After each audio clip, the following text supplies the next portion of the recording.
Marhaban, ya Ramadan. Jumpa lagi dengan saya, Dr. Dara alias Spokman.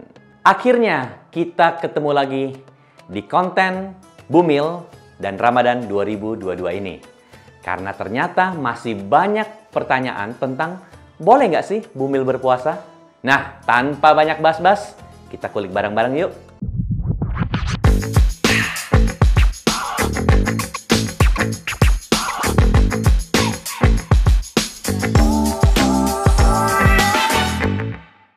Oke guys, nih saya omongin garis besarnya dulu nih ya. Nomor 1, puasa tidak diwajibkan bagi Bumil dan Busui. Ini bisa diganti dengan mengkodok puasa atau kita ganti puasa. Ataupun kita bayar fidyah. Nah, sekilas info. Mungkin ada yang nanya, Dok, sebenarnya mana sih yang lebih utama kita mengganti puasa atau kita membayar fidyah? Nah, menurut ulama-ulama, lebih utama itu kalau kita bisa mengganti puasa. Kecuali kalau mungkin mams di sini atau kalian mungkin merasa terlalu berat, kalian mau bayar fidyah, itu juga boleh. Nomor 2, pada umumnya kita udah tahu bersama lah bahwa puasa itu yang aman dilakukan, lebih nyaman sebenarnya, bukan aman ya, lebih nyaman dilakukan itu di trimester kedua kehamilan. Karena apa? Biasanya kan di trimester pertama ya jelas lah orang banyak mual-mual, masih ada perubahan hormonal gitu ya, masih kaget. Dan mual-mualnya ini tentunya kadang-kadang kalau kita nggak makan, kita puasa biasanya tambah mual tuh karena asam lambung makin naik. Begitu pula di trimester 3. Di trimester 3 fisik Bumil ini biasanya tuh lebih gampang capek gitu loh. Karena badannya ya udah tambah besar ya kan. Terus hamilnya udah makin lama. Jadi biasanya dia itu memerlukan nutrisi yang lebih banyak dibandingkan trimester 2 atau bahkan trimester pertama. Makanya biasanya trimester pertama dan trimester ketiga rata-rata tuh Bumilnya tuh agak berat melakukan puasa. Cuman harus ingat nih guys, ini tidak baku. Ini sangat tergantung dari kondisi fisik dan mental si Bumil itu. Bumil yang tidak bisa kontrol stres akan berpengaruh ke pola makan dan istirahatnya. Di mana itu semua akan berpengaruh ke fisiknya. Bumil memang lebih diuji kesabarannya saat bulan puasa. Stres mikirin janin di dalam kandungan, siapin makanan untuk berbuka dan untuk sahur buat keluarga, buat suami ataupun buat anak-anaknya. Itu semua memang membuat stres itu meningkat. Belum lagi Bumil yang bekerja kantoran. Waduh, stresnya itu biasanya lebih lebih tinggi lah. Dan hormon stres itu memang pada saat hamil itu lebih meningkat. Jadi sangat penting guys untuk bagaimana bisa memaintain stres ini. Caranya mudah ya, kita mungkin kalau yang secara spiritual kita bisa berdoa, berzikir, ya kan, kita istighfar. Mungkin cara-cara yang lain bisa juga dengan nonton film, baca buku. Jadi cara-cara seperti itu. Jadi stres pada Bumil, terutama yang berpuasa, jangan dianggap enteng ya. Selain kondisi fisik dan mental Bumil, pastikan juga beberapa hal berikut ini. Pertama, tidak ada mual muntah yang hebat, terutama pada trimester pertama.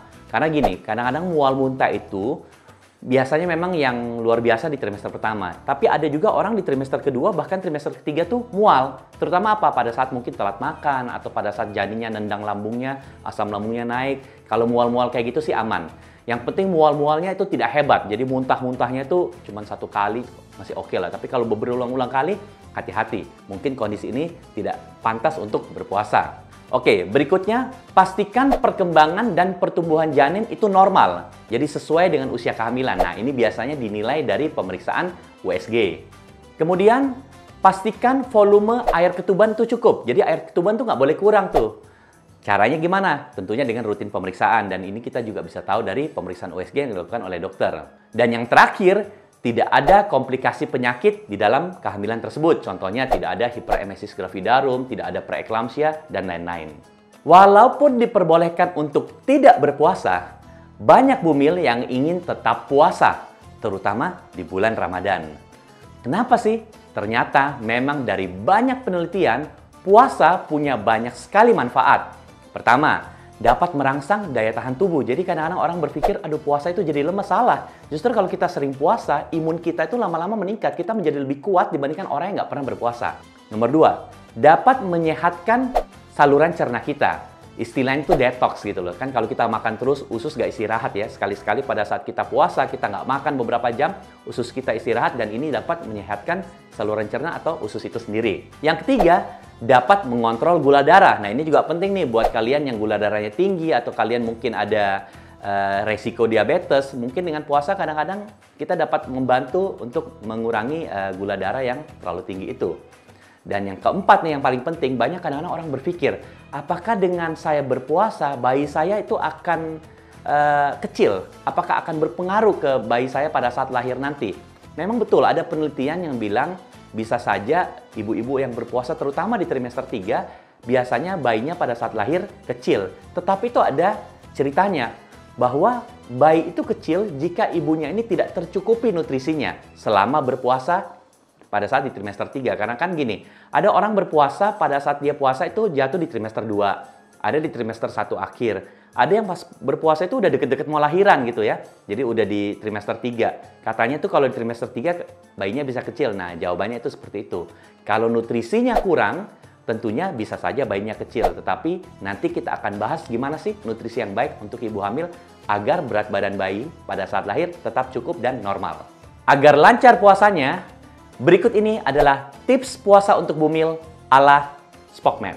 Nomor 1, makan besar setidaknya dilakukan 2 kali, yaitu pada saat berbuka puasa. Jadi kadang-kadang kan ada orang buka puasa dia makan makanan ringan dulu ya, kue-kue boleh. Mungkin dia habis sholat maghrib atau sholat isya baru dia makan besar. Ya itu boleh. Itu makan besar pertama. Dan kemudian makan besar kedua pada saat sahur. Ini penting nih. Nah, memang sebelum-sebelum ini kadang-kadang kita menyarankan makan tetap 3 kali. Cuman dalam prakteknya itu nggak mudah. Bayangin aja kita makan malam, taruhlah jam setengah 7 pada saat buka puasa. Kemudian kita makan malam lagi jam 9 atau jam 10 malam. Itu biasanya masih kenyang tuh. Yang ada kalau kita paksain makan jam 9, jam 10 malam, sahur kita malas bangun. Padahal sahur ini salah satu waktu makan yang tidak boleh ditinggalkan oleh ibu hamil yang mau berpuasa. Jadi biasanya saya menyarankan sekarang ini, setelah saya cermati, saya pelajari, memang makan itu setidaknya 2 kali tuh makan besar.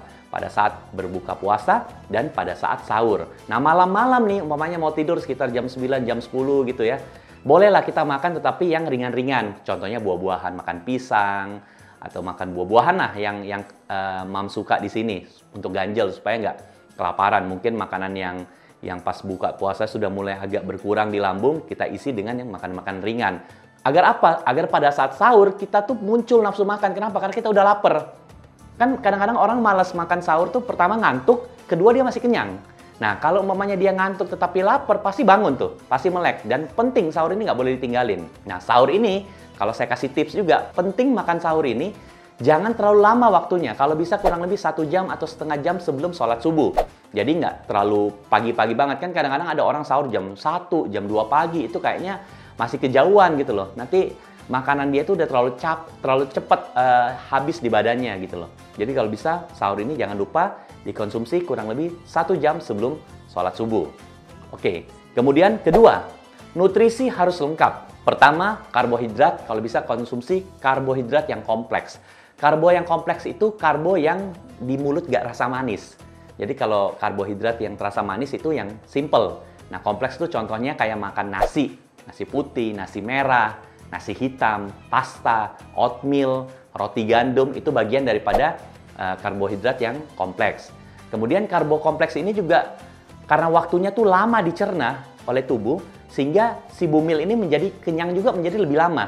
Ngerti kan? Karena cernanya lama, jadi dia perasaan kenyang kita tuh menjadi lebih lama. Jadi ini lebih bagus buat kita semua sebenarnya. Baik orang yang hamil maupun tidak hamil. Berikutnya lagi, protein. Protein yang bisa kita dapat dari daging merah, ikan, dada ayam, telur, itu sangat penting dikonsumsi. Nggak boleh lupa konsumsi protein. Kenapa? Terutama buat ibu hamil, protein ini sangat penting untuk pertumbuhan dan perkembangan organ-organ janin. Nah, berikutnya lagi konsumsi serat. Sayur-sayuran, buah-buahan ini penting ya, supaya saluran cerna kita tetap bagus, buang air besar normal ya kan, penyerapan di usus juga bagus, jangan lupa makan serat. Dan tambahin juga vitamin-vitamin serta mineral. Vitamin-vitamin itu bisa vitamin C, vitamin D3, ya kan? Serta vitamin-vitamin yang lain yang kita butuhkan. Ada orang bilang, saya mau minum vitamin E, boleh aja gitu loh. Serta yang paling terakhir, hindari makanan yang terlalu manis dan berlemak tinggi. Kayak makan-makan gorengan, apalagi sekarang kan minyak goreng lagi susah ya. Jadi nggak usah terlalu dipaksain lah makan yang goreng-gorengan itu. Kita bisa lebih arah yang direbus-rebus atau dibakar-bakar, itu barangkali lebih sehat gitu ya. Terutama ini harus diperhatiin pada saat sahur. Karena kalau kita makan manis, kadang-kadang itu kita bukannya malah seger, kita malah lebih gampang capek nanti. Kalau manis-manis terutama pada sahur. Berbeda pada saat buka puasa. Pada saat buka puasa kadang-kadang karena gula darah turun banget, kadang-kadang memang kita langsung tambah yang konsumsi yang manis-manis supaya gula darah cepat naik. Itu pun pilih yang baik. Contohnya yang berserat kayak kita makan kurma. Itu lebih bagus seperti itu. Oke, yang ketiga selain nutrisi jangan pernah lupa yang namanya cairan. Kadang-kadang orang udah makan banyak, minumnya kurang. Nggak boleh seperti itu. Jadi buat kalian bumil yang mau puasa, jangan lupa konsumsi air cairan, air putih gitu ya, kurang lebih 2,5 liter per hari atau kurang lebih sekitar 10 gelas per hari. Itu mulai dicicil tuh dari buka puasa, habis sholat taraweh, malam sebelum tidur hingga pada saat sahur. Kurang lebih sekitar 10 gelas per hari lah, atau kita rata-rata sekitar 2,5 liter. Terus yang keempat, nah ini penting nih, kadang-kadang ada yang suka minum kafein, terutama pada saat sahur gitu ya. Jadi pagi-pagi minum kopi gitu kan. Cuman kan karena puasa jadi minum kopi atau kafeinnya itu pada saat sahur. Itu gimana? Ini harus hati-hati karena jangan sampai nanti kopi ini merangsang buang air kecil yang keseringan. Akhirnya apa? Terlalu cepat kencing gitu, lama-lama cairannya agak kecepatan turun, jadi agak sedikit lemas. Jadi hati-hati juga kalau minum kafein. Yang kelima, jangan lupa konsumsi suplemen kehamilan, terutama zat besi dan kalsium. Ini sangat penting nih. Jadi jangan karena puasa semua diminum tapi vitamin hamilnya malah kelupaan. Terus kemudian yang keenam, tidur kalau bisa 8 jam per hari. Ini tergabung antara tidur malam dan tidur siang. Kadang-kadang memang kalau bulan puasa mau tidur 8 jam malam itu agak sulit ya. Karena mungkin ada yang mau ngaji, sholat tahajud, dan lain sebagainya. Jadi kita bisa bagilah, khusus di bulan puasa ini, tidur malam semaksimal mungkin, taruhlah mungkin sekitar 6 jam. Tapi tidur siangnya kalau bisa ditambahin sekitar 1-2 jam. Supaya menjaga kebugaran dan imun bumil yang berpuasa. Yang ketujuh, hindari kerja yang terlalu meletihkan. Jadi kerjaan ini memang beda-beda ya. Ada yang ngomong kayak saya nih, dokter kandungan, praktek. Kita kerjanya ngomong, kelihatannya enak ya, cuma duduk doang, nggak ngapa-ngapain. Tapi ternyata ngomong ini juga capek gitu loh. Jadi pinter-pinter memilih pekerjaan. Jadi kalau mungkin di sini kalian ada pekerjaan yang melelahkan, kalau bisa coba dihindari atau ngomong sama atasannya. Atau kalau memang tidak memungkinkan untuk menghindari pekerjaan itu, ya apa boleh buat, nggak usah paksain puasa. Karena sekali lagi, puasa tidak diwajibkan untuk ibu hamil ataupun ibu menyusui. Poin ke-8, dan ini yang sangat penting. Jangan nafsu berpuasa. Jadi harus disadari gini nih teman-teman. Kita yang tidak hamil, kita diwajibkan berpuasa. Kita harus melawan apa? Nafsu kita, rasa haus, rasa lapar, itu harus kita lawan. Karena kita berpuasa. Tapi orang hamil tuh sebaliknya. Dia boleh berpuasa. Tetapi tidak diwajibkan. Jadi kalau dia ada tanda-tanda yang membahayakan, kayak dia lemas, pusing, kunang-kunang, bahkan kayak keringat dingin, itu jangan dipaksain untuk puasa. Kenapa? Karena itu nanti bisa membahayakan diri dan janinnya. Dirinya dan janinnya.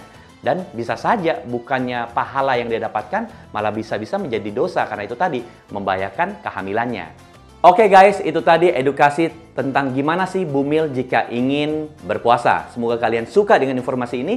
Jangan lupa share ke teman-teman kalian yang kebetulan lagi hamil dan juga ingin berpuasa. Dan paling terakhir, jangan lupa, kalau kalian udah lemas, kalian nggak kuat walaupun udah jam 5 sore, segera batalin. Karena itu dapat membahayakan janin kalian kalau kalian tetap puasa. Tapi ingat, batalinya jangan ajak-ajak suami ya. Oh Peci.